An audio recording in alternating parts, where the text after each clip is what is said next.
Klakson ditekan berkali-kali. Mia lantas berlari-lari dengan payung di tangan.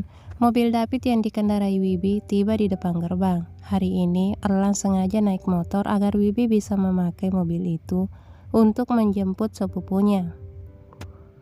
Mia menarik gerbang, membiarkan mobil masuk pekarangan rumah.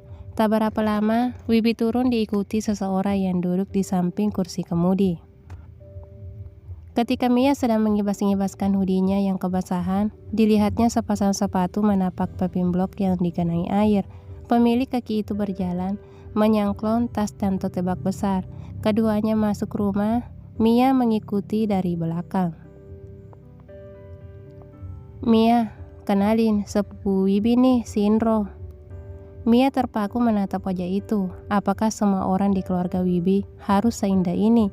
Mia mengerjapkan mata lalu tersenyum seraya mengangguk. "Indria Puspa Indah, biasa dipanggil Indro sama Wibi." Wibi yang menjelaskan. Soalnya waktu kecil mainannya kelereng sama manjat pohon. Setelah glow up, udah nggak mau lagi bawa matahari. Indri tersenyum malu mendengar penjelasan sepupunya. "Hai Mia." "Halo." Mia melambaikan tangan, masih terpana pada kecantikan Indri. "Udah lama kerja di sini, Mia?" 2 bulan, Kak." "Panggil Indri aja, kita seumuran kok." Tapi Indri sempat kerja setelah lulus SMA, makanya ini baru mau kuliah. "Oh, oke Indri." Mia tersenyum sedikit kaget ketika menyebut namanya. "Mau dibikinin susu atau teh?" Teh boleh." "Wibi mau juga dong, Mia, susu jahe ada nggak?" Pada saat itu, Isa keluar dari kamar. Dia menatap Mia sekilas dengan wajah bete. Setelahnya beralih memandang sosok asing di ruang tamu mereka. "Isak, sepupu Wibi nih." Isak mengangkat tangannya dan melambai. "Hai." Indri tersenyum. Sewaktu Isak tiba di hadapannya, Indri menjibak rambut lurus panjangnya yang bersemu kecoklatan, lantas mengulurkan tangan pada Isak. "Indri." "Saya juga inisial I." Isak menyambut uluran tangan gadis itu, lantas menyebutkan namanya sendiri. "Double I, kebetulan yang menyenangkan," ujarnya sambil tersenyum memesona. Isak dan Indri tertawa. Wibi berjalan ke kamar mandi, sementara Mia membuat minuman di dapur. Ketika dia kembali ke ruang tamu, dilihatnya Isak yang berbicara akrab dengan Indri, bersisian di sofa panjang. Keduanya tak berhenti saling bertanya, menjawab juga membalas senyuman. Yang satu cantik, yang satu tampan, dan yang jelas mereka bukan majikan dan pembantu. Entah kenapa perasaan itu membuat hati Mia merasa perih. "Silahkan diminum." "Minum, Dri." "Nggak usah sungkan-sungkan, anggap rumah sendiri." Isak yang memang pembawaannya ramah dan supel pada semua orang, entah kenapa sikapnya kali ini agak mengganggu Mia. Teringat beberapa saat lalu ketika Isak meninggalkan Mia di dapur. Mia menatap lekat punggung itu. Dia menggigit jarinya keras-keras, menolak apa yang baru saja didengarnya. Mia terlalu terkejut dengan pernyataan Isak sampai-sampai dia merasa sangat malu, juga kebingungan. Mia takut salah dengar. Dia juga tidak tahu harus bersikap bagaimana. Pasti melelahkan kalau harus canggung-canggungan dengan Isak.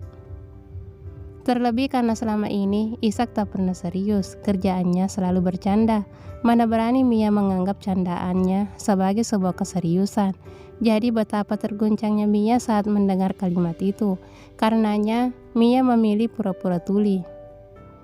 Terkadang tidak tahu apa-apa rasanya jauh lebih baik. Namun sekarang saat menyaksikan Isak yang tampak begitu enjoy menghabiskan waktu dengan Indri, Mia merasakan hatinya seakan tidak rela. Sakit, inikah rasanya cemburu? Jujur, Mia tidak mengerti dengan perasaannya.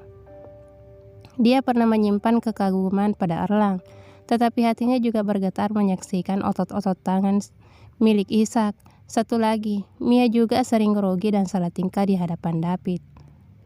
Yang manakah cinta itu? Sungguh Mia tak tahu, adakah perempuan lain yang juga merasakan hal yang sama, menyukai beberapa orang di waktu yang sama.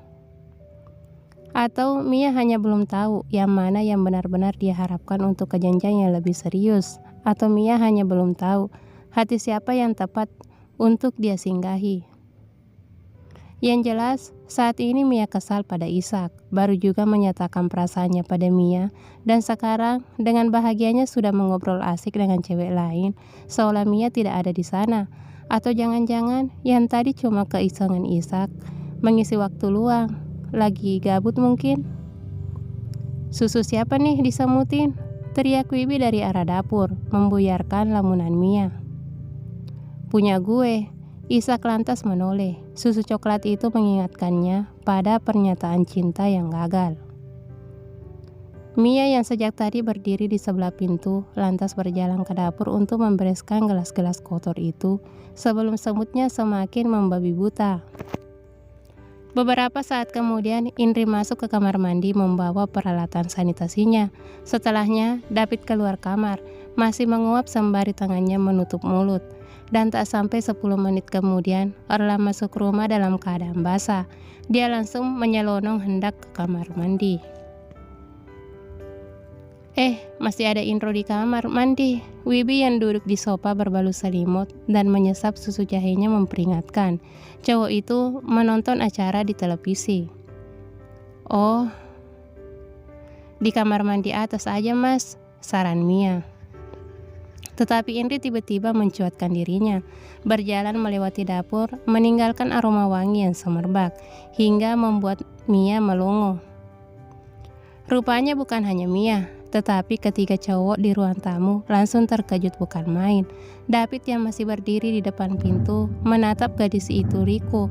Erlam bangun sesaat sebelum akhirnya memalingkan wajah dengan tak enak hati, dan Ishak yang kemudian memijat pelipisnya. Astagfirullah, sesak boxer gue kalau begini ceritanya. Ishak lantas mendongak pura-pura menatap cicak di tembok. Wibi yang mendengar celetukan itu sontak menoleh, menyaksikan sepupunya itu. Seketika dia berteriak keki. Indro, lo nyari penyakit? Pada kenapa sih, A? Indri terkejut setelah berjungkit. Pada kenapa, pala lu peyang. Wibi seketika berdiri. Ngapa lu keluar kamar mandi cuma lilitan handuk kayak gitu, Maimunah? Mau lu sebulan lagi bunting? Udah tahu saran cowok, mancing-mancing aja. Mia berkedip-kedip heran menyaksikan Wibi yang berubah garang dan protektif. Maaf, A, baju Indri masih di koper. Rambut gadis itu diikat tinggi, menampilkan bahu dan leher yang terbuka. Buruan masuk kamar, sekarang. Ngapain juga masih berdiri di situ? Iya, A Wibi. Maaf, A. Maaf ya, A semua.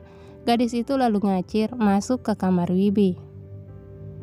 Baru deh semuanya dapat bernapas dengan lega. Mia yang masih bengong, terkaget dan menoleh saat David melemparkan kain serbet kotak-kotak hingga mengenai pipinya. Ngapain lu? Mia cuma nyengir dan menggeleng. Dia tidak tahu pasti, hanya merasa. Bagaimana yang menjelaskannya? Mia merasa takut kalau kehadiran Indri terlalu mencuri perhatian keempat cowok itu. Bersambung.